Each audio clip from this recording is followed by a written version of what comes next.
So this is Danny Flexen here for Seconds Out. Delighted to be joined by Shane Watson from SJAM Boxing, head of a huge rematch for the star member of the stable in Joe Joyce against Zhilei Zhang, September 23rd.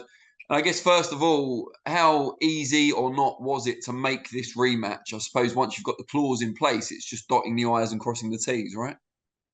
Yeah. It was quite easy to be fair because a lot of it was already set in stone from beforehand.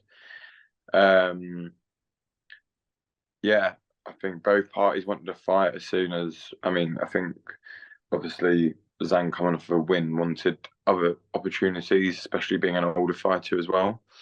And he realised that those opportunities weren't available. So I think the only option he did have legally anyway was to fight Joe Joyce for a second time, which is a massive fight for him, and I'm sure he'll be feeling confident going into the rematch as well. Adam Morley at the press conference talked a lot about doing a complete kind of investigation into why Joe didn't win the first fight, going back over every member of the team and going through the camp and so on and so forth. You were obviously in the camp. I'm not saying you were helping with the training or anything, but you were there. You were a witness to everything that was going on. What did you kind of surmise from your side of things that could have been improved? Yeah, I think almost every aspect of the camp can be improved, and that's talking from myself, that's talking from the training situation, that's talking from the strength and conditioning situation, that's talking from Joe Joyce himself. But I think he can improve in a lot of things as well. I think everyone needs to pull together and really lay everything on the line in this camp. Actually, I fly to Vegas today. Actually, I'm literally going to fly in a few hours, but to get cracking with the preparation for the rematch. But yeah, there's a lot that can be improved, and that's a good thing because if you lost a fight like that and you gave it everything and everything went perfect in camp, and then that was the end result, then there'd be severe worries and question marks hanging over all of our heads right now about what we do moving forward to correct what went wrong. But essentially, we wanted to win the first fight, so it's not really an ideal situation still. But at least we've got things that we can improve and pick up on, and push forward to correct the result that happened in the last fight and get the W. If there are so many details that can be improved or altered, does that mean you guys maybe underestimated Zhang a little bit? Not really, not really. Do you know what it is, right? I spoke highly of Zhang in the whole build-up um, to the first fight, and it wasn't like Joe didn't train hard. He still trained hard. He still sparred southpaws 3 days a week throughout the whole of camp. We still brought in good sparring partners. He still looked good in sparring and worked hard and whatnot. But there was just maybe some mistakes that we had made as camp was closing, etc. coming back that we could have dealt with a little bit better. And moving forward, we will make sure we get dealt with better. And Joe's in a good place right now. He's training. He's been training in England, and he'll be coming out to Vegas as well. The confidence going into the rematch, is that drawn predominantly from the things that went wrong and how you can change those? Or is it more that in the fight itself, Zhang was maybe starting to tire towards the point where the fight was stopped? I think everyone kind of knew that that's kind of what would happen anyway because we've seen Zhang, we've seen him look very good against Hergovich in a fight that I believe he won. Um, we've seen that we know that Zhang's dangerous to the early rounds. You just see by his punch power and his punch output for the early rounds, it's very, very good.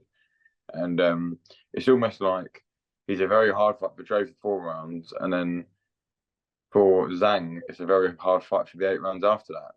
So it's almost like they're each other's kryptonites in some kind of way. But yeah, no, I take some kind of confidence from the fight. I mean this, and I really do mean this, and I got some criticism when I said it, but I still stand by it. If Joe's eye didn't close up and he didn't get the eye injury, which is almost pointless saying because he did get an eye injury and it was caused from punches, which is totally fair, and that's credit to Zhang because his game plan worked. But if it didn't, and you have to assess things like this when you're going into a rematch, you have to assess what went wrong and what didn't go well. No, what did go wrong, what didn't go well, one of them being was that Joe, on his absolute worst night possible, would have still won that fight and get an injury. He was coming on strong. 5 and 6 were way better rounds than the first 4. Zhang was completely tired. He was coming on square. He was his punch stats were way, way, way down compared to the opening rounds. Joe's punch stats were going up, and then even just looking at Joe against Zhang, not Zhang, sorry, against Hammer and other fights, he's always started slow. But he didn't start slow against Parker, in fairness. But and this time, starting slow cost him because he was in there against a concussive punch who caught him sweet a number of times. You know what? It is what it is, but at least we've got the opportunity to correct it in a rematch. But I do take some confidence from it. The reason being because there is no way in hell Joe is going to be to level he was at that last fight. He'll be 100 million times better than he was in the last fight. And if I still believe he'd have won the last one, which I believe, people may disagree, that's fine. Then he can definitely win the rematch when we get him a lot better. I don't think Zhang is going to be much better than what he was the first time. Even though Zhang was very good, so maybe he doesn't need to be much better when you don't mind. But I don't think there's a lot more that Zhang can change moving forward. So if Joe needs to start a bit faster, perhaps more aggressively, but he also needs to avoid taking the sort of punishment he took in the first fight, which caused it to be stopped. That's quite a tactical challenge. How does he go about his business without getting hit constantly in that eye again from the southpaw left hand? I think it's just better having a better structured game plan, making sure everyone understands what game plan is, making sure we all know what to do going into a match. The thing is, we can all say about Joe going against Southpaw and whatnot. Joe's has an unbelievable amateur career where he's faced some of the best Southpaws in amateur boxing history and whatnot, right? And he's also sparred some of the best Southpaws in the world of recent times, that as well. Like, people act like he's never seen a Southpaw before, and maybe for the first couple of rounds it may have looked that way, but like, believe me, he can beat good level Southpaws and he can beat them well. It was just genuinely a disaster that went wrong on the night and in the lead up to the night, which we've all taken into consideration. Like what Adam said, done a full investigation on it, dissected it, and now working on correcting it. Obviously, we haven't corrected it yet, but we're working on correcting it and making sure Joe gets that all important W on September 23rd. So, you know what, everyone's got their criticisms, everyone's got things to say. You know what annoyed me? Before the fight, no one was criticising Joyce fighting Zhang. And now, as soon as the result was over, it's everyone's fault why Joe fought Zhang. And I was like, well, no one said anything before, so it's easy to talk when the fight's over, isn't it? But let's see what people are saying on September 23rd, because I'm very confident. I believe in Joe. Joe's on it. He's sharp already. He's working hard. He's and he's ready to go. He's ready to go. He's been desperate to go back to Vegas. He was desperate for the rematch, and he's desperate to avenge what went wrong on in April.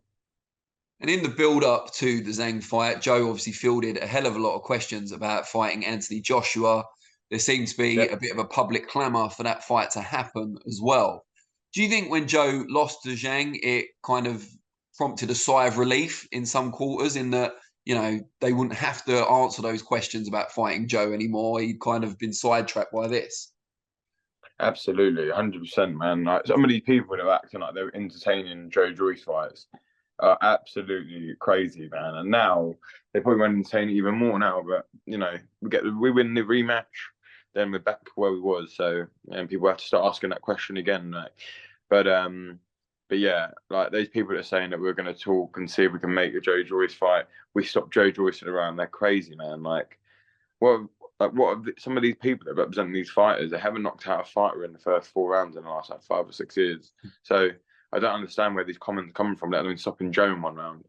These people are the same people that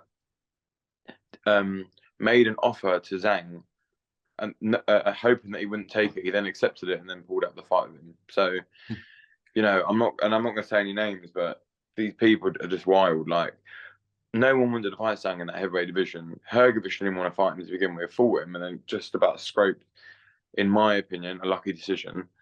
And then no one's wanted to entertain fighting him since. Joe, on the other hand, had absolutely no reason to really entertain fighting him, apart from the fact that he had to defend his title against someone in the top 15 of WBO.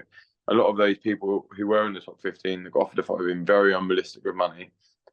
And we really felt like it was important they got a southpaw in. And people may criticise that now because it didn't go your way, but when you go to elite level of the sport, and which Joe is operating at elite level, but when you want to go and fight for a world title, you don't want to just fight for a world title. You want to win one as well. And some of these heavyweights are so talented, they can switch southpaw and things like that.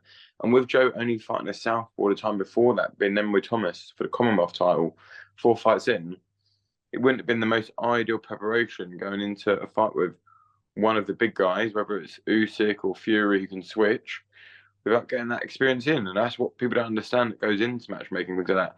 Also, when you're taking these hard fights, that these fights are getting paid well for them. If you want to get paid well for good fights, you have to have tough opposition, and that's what Zhang is.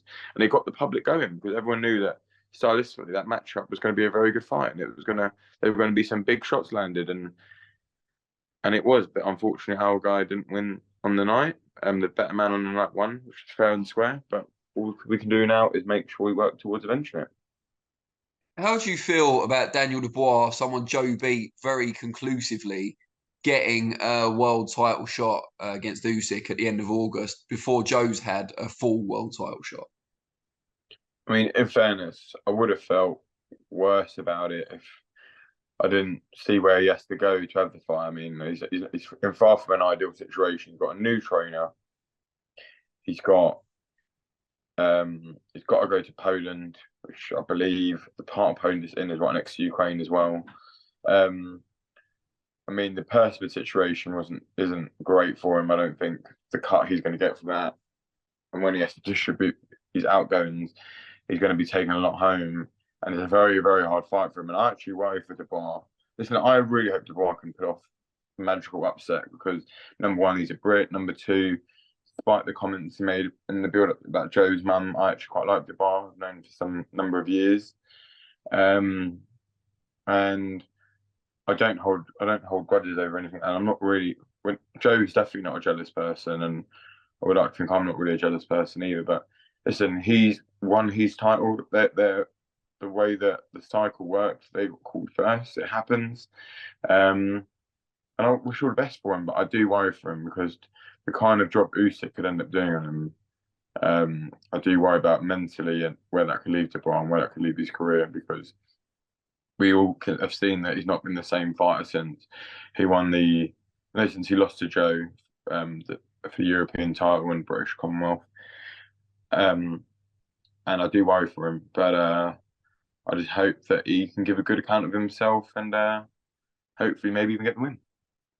And if Joe does get his revenge on September 23rd, is it all roads then lead to Usyk, assuming he retains against Dubois? Because I know Hrgovic would be next in the cycle, then Joe. But do you keep him busy in the interim? Are there other big fights you'd like to make?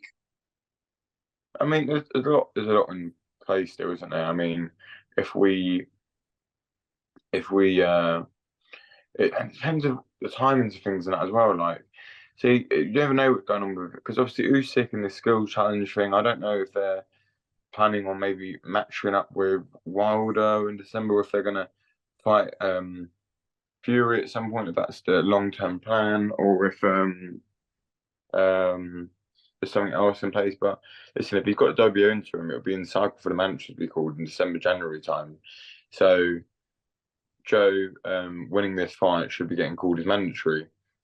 But whether Usyk relinquishes the belt and just goes into a fight with Fury or relinquishes the belt and fights Wilder, I'm not sure. We'll have to wait and see how it all turns out. But if it happens to be that Usyk wants to fight Joe and Joe got a WBO interim title, then that'd be the fight that gets made.